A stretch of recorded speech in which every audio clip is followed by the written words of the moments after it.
I used a meditation app called Meditation Helper to track my routine and practice. It's a simple and no-frills program which has both free and paid versions. The free version is as good as the paid version, but I purchased the paid version because the developer deserves the $2 for his good work. But why use this app? Because, in my opinion, there are two elements to a successful meditation practice: consistency and flexibility. Consistency, because whichever technique you have adapted, it should be practiced regularly for a long period to reap its benefits. The app helps me track the progress every day in terms of the time I spend in meditation. The total meditation time then can be exported and you can actually see if you are making progress. On an ideal day I meditate thrice, morning, afternoon and evening, and my target time is 64 minutes total per day. If I don't meet the target, it shows a note which says, "Remember to meditate." Quite useful.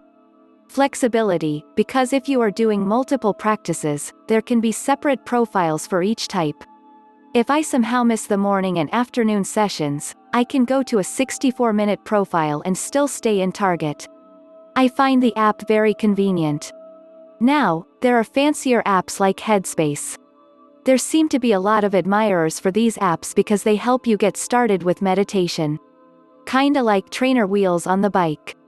But keep in mind the long-term cost of such an app. The most popular subscription option in Headspace is $8 per month option if paid for a year. Which means that if you have to use the app to meditate for the next 20 years, it will cost you close to $2,000. Even if I have that much money, I would donate it to charity and meditate with the $2 app. I am my own app.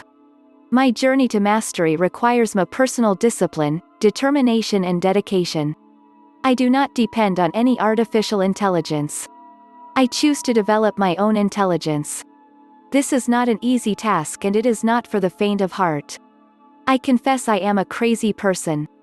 I am willing to take it to the limits to see what I am capable of. I've been doing this my entire life. I have been fearless in my quest. And yet I know almost absolutely nothing.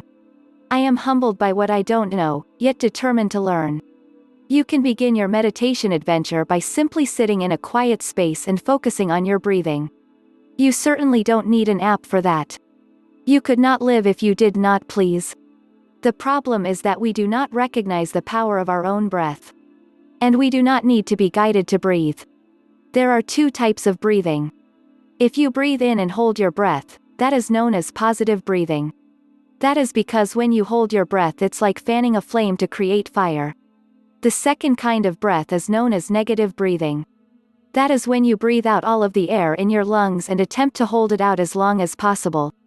This creates a cooling effect, and it is quite useful if you are experiencing any kind of inflammation in the body. The breath. In mindfulness meditation, you sit comfortably with a straight spine. Decide length of meditation. Eyes traditionally aren't closed, but look naturally ahead at a downward angle, sometimes described as half-closed. Your hands rest on your knees or in the Buddhist mudra. Both hands in your lap, palms facing upwards, one over the other making a cup. The two thumbs touch at the center. This is the classic Buddhist mudra for sitting meditation. The practice is to follow the breath as it goes in and out.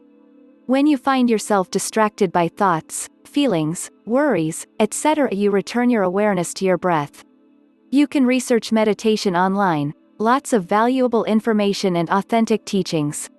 There is a big difference between guided meditations, which can be terrific, and shamatha mindfulness meditation, which I described above. For the past 2,500 years Buddhists have practiced the same way, without apps. The best approach in the traditional one has been live instruction from an accomplished teacher. That is also available online. I would seek that out rather than getting an app. Meditation isn't supposed to be a quick fix. Slow and steady wins the race, and the results can be beneficial and last a lifetime.